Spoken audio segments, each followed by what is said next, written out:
Brought to you by the Every Dollar app. Start budgeting for free today. Well, my mother passed away about 18 months ago. She left me and my brother a paid-off home, currently valued at $450,000. I'm executor on the house, and I'm trying to make a decision as to whether sell the house and have to throw my brother out on the street or let him continue living there. Okay. Well, I assume he doesn't have the money to buy out your half? He does not. Okay. I think it's a little dramatic to say throw him out on the street. He's going to have $200,000 in his pocket when he lands on the street. I feel the same way. Yeah. So, yeah, I mean, on what planet does he think he gets to live there for free indefinitely? Well, he's been living there for free for about 15 years now. He has an anxiety disorder, which led him to be dependent on Xanax. He does not work. His girlfriend pays all his bills. She's been living there for about 9 years. She's a disabled vet who works part-time as a nurse. My mother couldn't have the heart to put him out on the street. And then as a Christian, I'm struggling too. You know, what's the right decision? Okay, I'm not sure that supporting or enabling people's inability or unwillingness to deal with their stuff is non-Christian. As a matter of fact, it's non-Christian to enable them to sit in the sewage that we call their life right now. Loving them well would require them to deal with their stuff and build a sustainable life and dignity. Right. That would be an act of love. Does that sound right? Yes. I agree. A Christian, the definition of Christian is not wimp. It's not doormat. It's kind, but it's also strong, and it's acting in others' best interests. So what is best for your brother is for him to heal, to seek counsel and deal with the anxiety and get off the drugs. And, because the way you stated this, you don't believe that, you believe he's escaping reality rather than dealing with and getting better. That's what I heard you saying. Did I miss something? No, I think you're saying it correctly. Yeah. And that's your viewpoint on it. And so if this is my friend or my brother, loving them well would be helping them do better in their life, not giving them a cocoon to continue to retreat down into a hole. Right. So that's what enabling, your mom was an enabler. Right. And all enablers are nice people. They're the nicest people on the planet because they don't want to do anything that causes conflict or raises an eyebrow. So, gosh, I guess you've got two options. One is you do have to deal with this lovingly and help him get better, and sit down with him and the parasite that moved in with him, and because he attracted that with his life. That's what his life attracted, and help them deal with it and help them see a path of what they could do with the money from the house, or just deed it to him and walk away.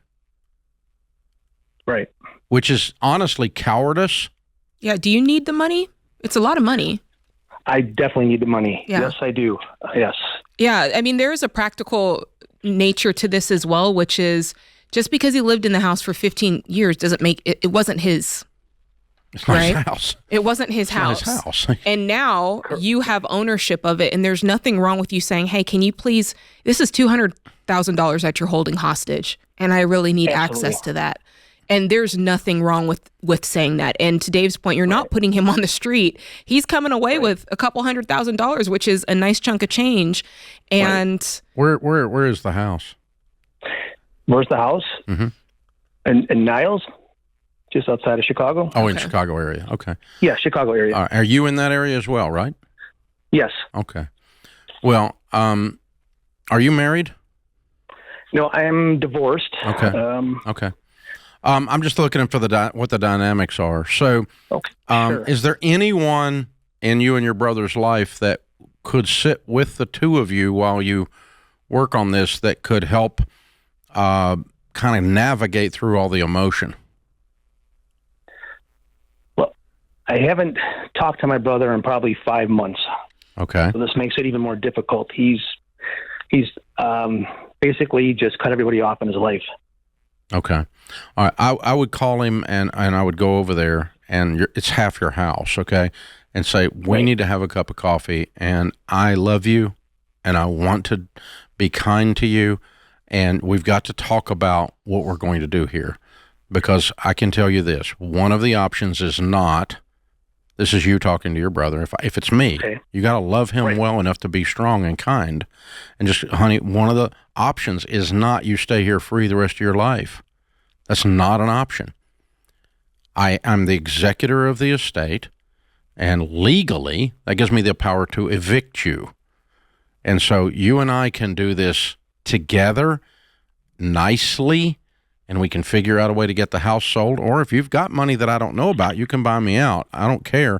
But I'm not going to sit here and do nothing, and you aren't either, because I'm going to force you to do these other things. So I really want to do this in a way that you and I work together and we can be friends the rest of our life. And but that's going to be up to you. Okay. That's what I'm telling him. It's up to him how he reacts to this situation, because his set of assumptions are completely immoral, unethical, and unreasonable. Mm-hmm. Correct. And so he can choose to react and act like you're doing something wrong, but you're not. And you have to go in knowing that. So let me just tell you. So you go over there, the whole thing blows up. He has a fit, acts like a 4-year-old, says, "Get out of here, or I'm going to shoot you."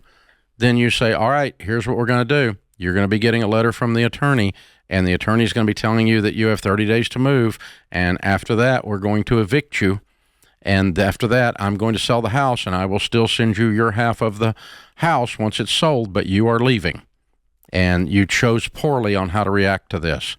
It's still going down, honey." And then just walk off and go get a lawyer. Okay. Because that's probably what's going to happen. Am I right? I'm really taking this to heart. The other thing in the interim, my father has gone ahead and he's taken $1,400 a month from his future inheritance, and he's giving that to me as rent. And he says, "Well, as long as your brother's in there," he says, "you're going to keep getting $1,400 a month, and that'll go over to your inheritance." But you know, Dave, as well as I know, we don't have the crystal ball. That money could easily disappear down the road. We don't know. I don't like that. So your father also is an enabler. He's covering for him too. Am I understanding that right? I think he was just feeling bad for me and just... you feeling bad for you. Oh, okay. Well, it's both, because he's saying, I'm essentially paying your brother's rent, and if you let me pay rent to you, then you can let him stay in the house. It's very twisted, all of it. I mean, I don't have to tell you that it's unhealthy, an unhealthy dynamic. I would rather him give your brother $1,400 to help him get counseling and go to a rehab center and go inpatient treatment and get some help with the anxiety disorder so he can become sustainable and healed. I'd rather him use the money for that and let the lady who lives there's family take care of her, and your dad help take care of your brother. And if you want to use some of the money from the house to take care of him, if he's moving in positive steps, I'd be willing to do that if I were you. But I am not willing to sit here and cause this dysfunction to happen to me. It is not good for anyone in the story. No one in the story is winning. Correct. No one in the story is going to have a better life because of this. So it just requires proactivity on your part, and I'm sorry, but it's going to be, you got a year of emotional hell ahead of you. You're going to get called everything in the book before this is over. I'm sorry. Pick up Dr. Henry Cloud's book, Boundaries. You'll read it, and you'll go, oh, there's my family. Create your free every dollar budget today, the simplest way to budget for your life.